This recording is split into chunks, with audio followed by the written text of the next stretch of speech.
Abra a sua Bíblia no primeiro livro da Bíblia, ou segundo livro da Bíblia, livro de Êxodo, no capítulo de número 8. Êxodo, capítulo de número 8.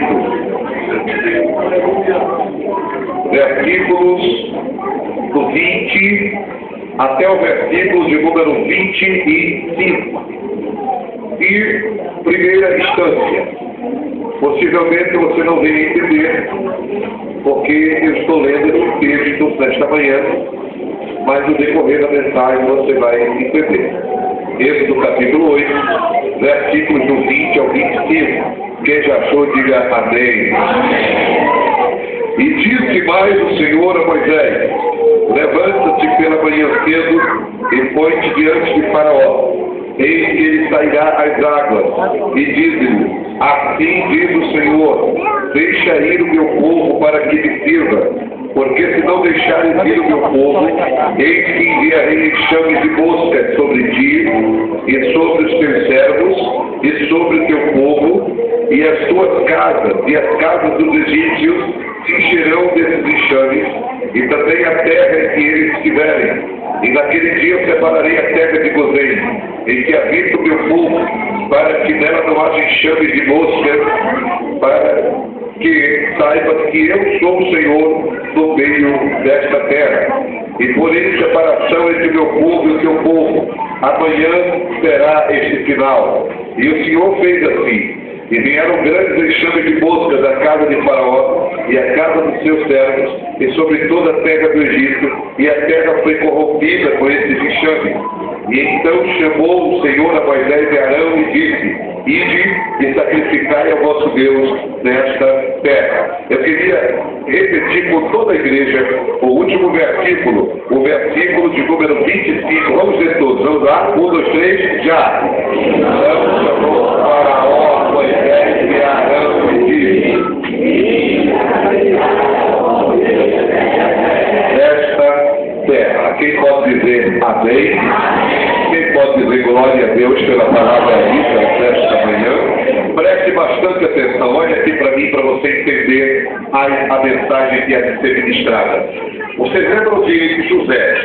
José foi aquele jovem que tinha sonhos proféticos, sonhos que Deus queria revelar de tudo aquilo que estava no contexto da sua vida para o futuro. Por causa dos sonhos de José, José foi vendido, José foi caluniado, José foi invejado. Mas a Bíblia diz que o Senhor era com José. Nos diz a Bíblia Sagrada que José revelou sonhos de Faraó.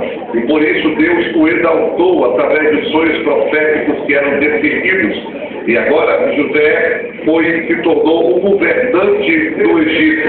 Nós diz a palavra de Deus, meus queridos, que agora veio uma grande fome, conforme o sonho que foi definido por José, e no meio daquela grande fome que existia naquele tempo, os próprios irmãos, os próprios pais e os irmãos que o venderam tiveram e precisaram de José, e ele estava ali para servi-los. José esteve como príncipe, como governante do Egito durante muitos anos, mas o tempo se passou e nos diz a Bíblia que agora o outro Faraó, o Faraó era um título dado ao rei do Egito. O Faraó não era o nome do rei do Egito, era um título, como Senaqueribe era um título, Faraó era um título, ele tinha outro nome. No tempo de José poderia ser o Ramsés I, mas depois no tempo de Moisés foi o Ramsés II. Então o Ramsés I, ele conheceu José, porque José definiu seus sonhos, mas o Ramsés II não conheceu a José. Por isso, meus queridos, a população hebreia estava dentro do Egito por causa da grande fome e cresceram de uma forma tal que ficou maior ainda do que a população egípcia. E agora o Ramsés II, que não conhecia a história, não conhecia José, começou a se espantar com o crescimento do povo que estava dentro do Egito, e nos diz a Bíblia, em Êxodo no capítulo 2, que ele ficou preocupado com o crescimento, pastor, do povo de Deus dentro do Egito. Então ele tomou algumas iniciativas para impedir o crescimento daquele povo. A primeira iniciativa que ele tomou magistrados, seus maiorais, seus príncipes, e disse: a gente tem que impedir o crescimento deste povo, a gente tem que impedir que esse povo cresça, porque se esse povo crescer, ele pode se tornar maior do que a nossa população, se juntar aos nossos inimigos e destruir a nossa vida. Aí sabe o que aconteceu? No dia da Bíblia, que a primeira iniciativa que Faraó tomou foi açoitar o povo, tratar o povo, alimentar o povo, fazendo o povo escravo. E naquele tempo de sofrimento, naquele tempo de dor, naquele tempo de perseguição, foram construídas duas grandes cidades egípcias, como Pimon e Ramsés. Nos diz a palavra de Deus, meus queridos, que agora o povo começou a ser oprimido, mas nos diz a Bíblia é bastante enfática quando diz que quanto mais Faraó oprimia o povo, mais o povo crescia na presença do Deus Todo-Poderoso. Por isso, eu quero abrir um parênteses aqui nesta manhã e dizer que não adianta se levantar contra a igreja em avivamento, não adianta se levantar contra a igreja que ora, não adianta se levantar contra a igreja que anda na presença de Deus, não adianta se levantar contra a igreja que tem compromisso, porque quanto mais o diabo se levantar, mais você vai crescer, mais você vai dar fruto, mais você vai dar glória a Deus. Quem crê nisso, levante a mão e dá uma rachada de glória para Jesus. Pega na mão do teu irmão que está do teu lado, balance a mão dele aqui, profetiza para ele, diga para ele: quanto mais perseguição, quanto mais calúnia, quanto mais afronta, quanto mais luta, mais Deus vai te fazer crescer,